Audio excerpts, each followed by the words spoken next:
Well, appropriately, those April showers bring May flowers and they usher in the dreaded allergy season. But there are some dietary changes you can make to help ease your symptoms. Natural health care practitioner Mark Mincola joins us now with more. Welcome. Good morning, Barbara. So, more than 1 million people suffering at this point, or will be soon. 35 million of us, and most of them don't have a clue that food can make a big difference. So tell us what we're talking about for symptoms here. We're talking about sneezing, we're talking about runny nose, itchy, watery eyes, headaches, pretty much what we call hay fever. Because people, they start experiencing those symptoms, they go right to the pharmacy and get some of those over-the-counter medications, but that isn't necessarily the best course of action in your view. Well, certainly for a lot of folks it is indeed a good course of action, but there are alternatives. We want people to know that.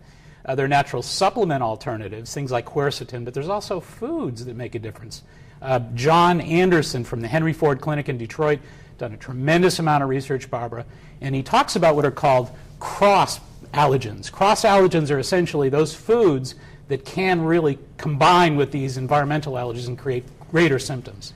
All right, so say that you're allergic to something like pollen. What should you be eating and what should you be avoiding? Well, we've basically got some foods here we're going to show. When you're sensitive to tree and grass pollens, Barbara, you want to avoid apples, cherries, peaches, carrots, potatoes. These may be cross allergens. Foods that basically want to support you in this effort, we want to think about things that have a lot of flavonoids like berries, citrus, and grapes. These are foods that are very high in the flavonoids that can help us make a big difference with natural antihistamines. I think people generally assume that eating any kinds of fruits and vegetables is healthy for you, but would it exacerbate your symptoms if you have a lot of apples, if you have hay fever? Well, indeed, you're right. I mean, fruits and vegetables, by and large, are really healthy foods. A lot of vitamins, a lot of minerals.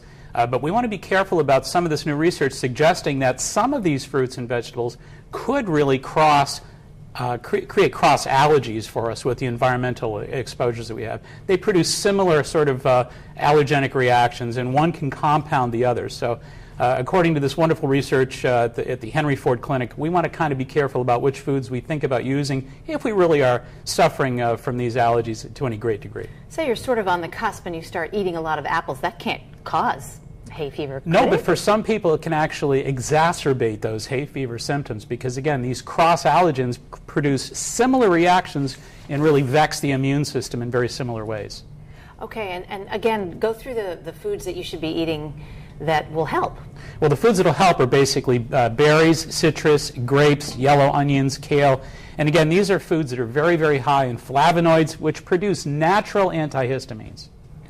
And what other advice do you have to people who will be suffering as the pollen gets out there even more? Well, I think it's also really important to avoid some of those foods that really tax our system. Junk foods, a lot of sugar, excess stimulants, coffee, alcohol. These are obviously things that are going to create a little extra sort of stress on the immune system. We want to avoid that. Keep it kind of clean during this allergy season. Are you telling me you don't have a cup of coffee in the morning? I don't. You don't? Oh, you're killing me. Just 1 cup is okay, isn't it? Sure it is. Sure it is.